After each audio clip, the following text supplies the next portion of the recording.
Hey everybody, it's Professor Dominic, and I'm going to take you on a little tour of my office because I have lots of African sculpture and stuff here that I think that's not African sculpture.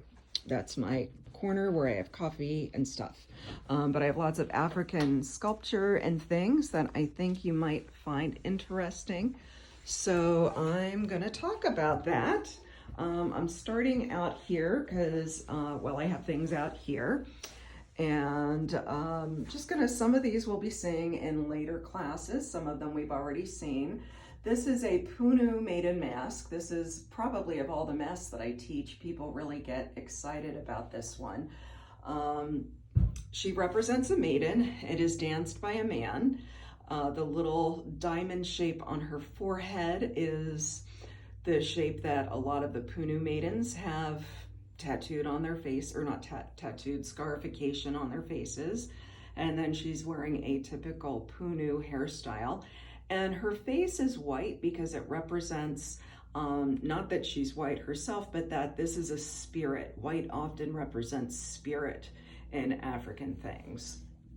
And then this is from the Senufo people from chapter 5 that we saw. This is the beautiful lady dance mask, which some of you may remember. And this is a Gombe mask from the Songye people.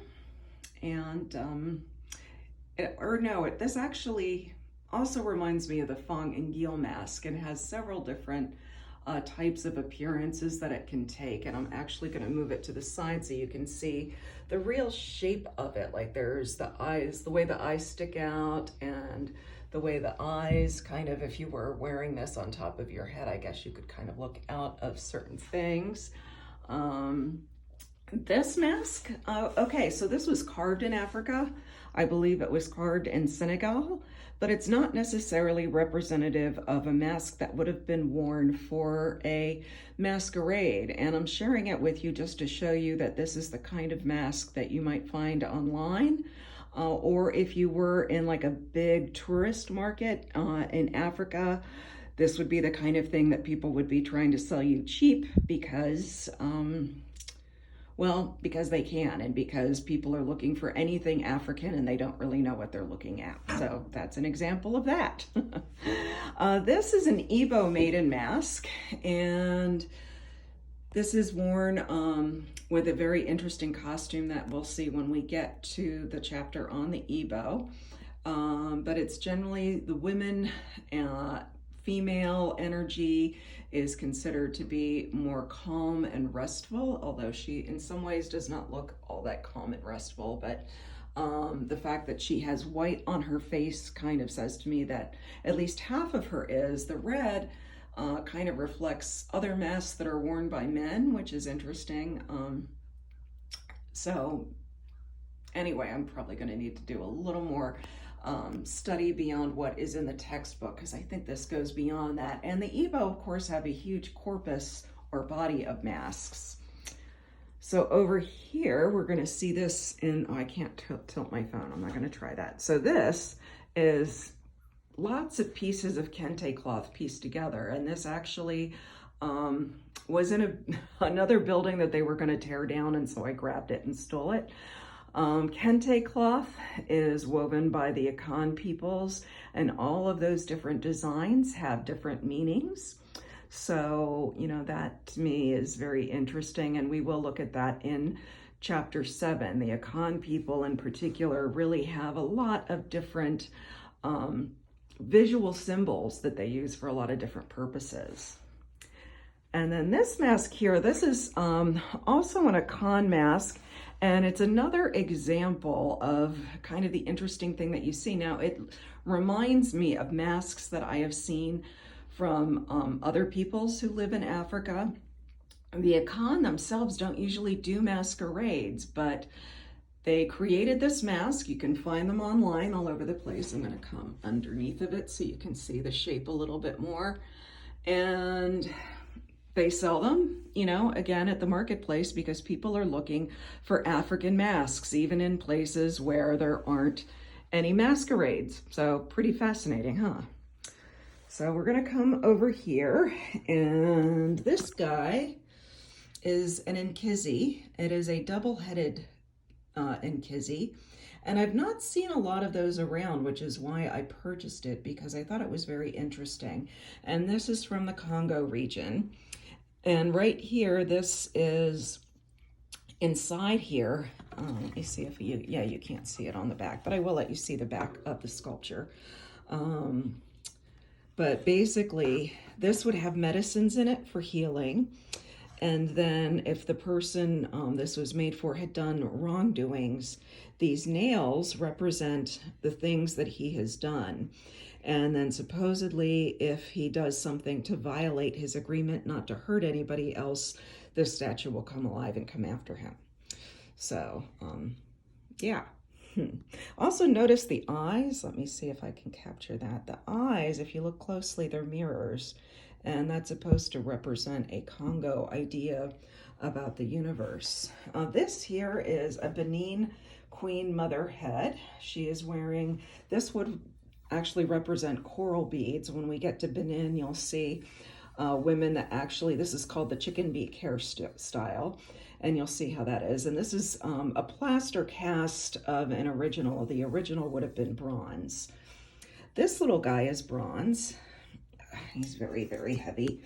Actually, I think he's brass. From the Brass Brass Workers Guild in Benin, not Benin, God, I'm tired. Yeah, Benin. Brass Workers Guild in Benin, representing the Oba, or the king. And what you see around him, all of this around his neck, those are necklaces.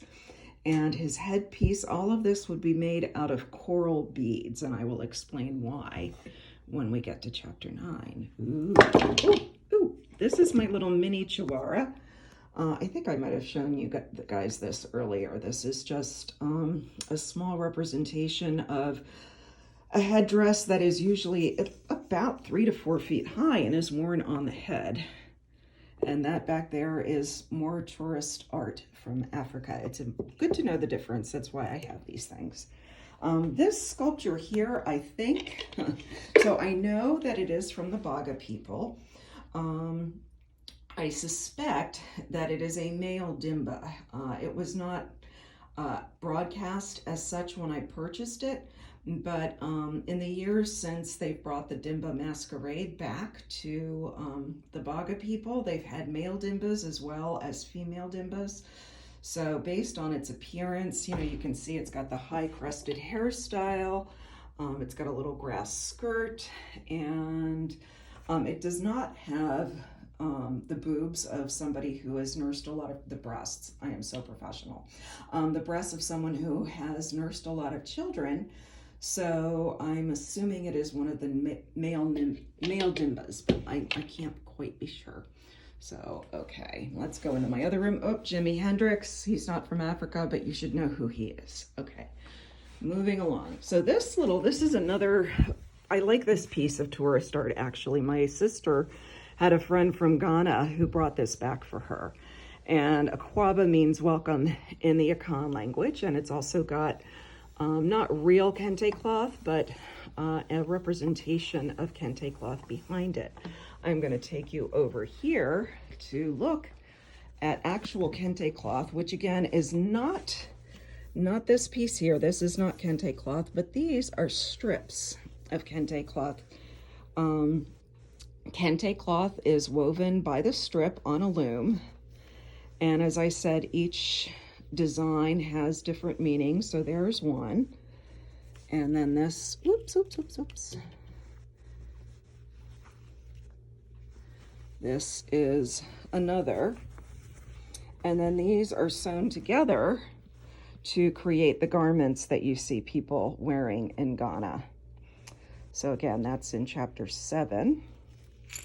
And then I'm going to back up a little bit. So all these round-headed creatures or dolls are known as Akwaba, which are analogous children, basically. Their purpose is to help women conceive babies, and a woman who's trying to conceive a child might carry one of these and dress it and care for it like a child until she actually becomes pregnant. And then going along with the kind of our Kente theme, we have our Kente queens, or not our Kente, our Akan theme, our Akan queen mothers. Here, the queen mother is a very important person in Akan society. And you'll see she's seated on a stool, which everybody in Akan society has a stool of some sort, which reminds me, I left something back in the other room that I do want to talk to you guys about. So here we go, here we go. This is an Akan stool. And most Akan stools have the design that you see here with like a little, maybe 2 tiers on the bottom or steps. And in the center is usually an Adinkra symbol, which we'll learn more about the Adinkra symbols in chapter 7. And then there's this sort of crescent-shaped seat that you would sit on. So there is that. And now we'll come back over here. So if you remember, I talked about mud. Actually, this is a cool thing. I suspect it's supposed to represent a kora, which is kind of like a guitar, but I don't think it's, oh, it might be playable. Okay, I found this in a building that was going to be torn down, so I ran away with it, as you know, as you do, so that it would not be destroyed. So that's, I think, supposed to be like a kora. And then this I know a lot more about. This is a Gelede mask. This is from the Yoruba people of Nigeria, southwest Nigeria. And this is the festival that honors the mothers. And so here we have Oshun, the goddess Oshun. She's a goddess of motherhood and marriage and love and beauty. And seated on her lap are twins, the Ibeji. So the Ibeji are also part of the Orishas. The Orishas are kind of like demigods in Yoruban thought. So Oshun is one of the Orishas, and the Ibeji themselves are also Orishas, and then they also represent twins. So that is kind of my little tour of my very small collection of African art, which I invite you to come by and take a look at sometime. And I hope you all have a great day.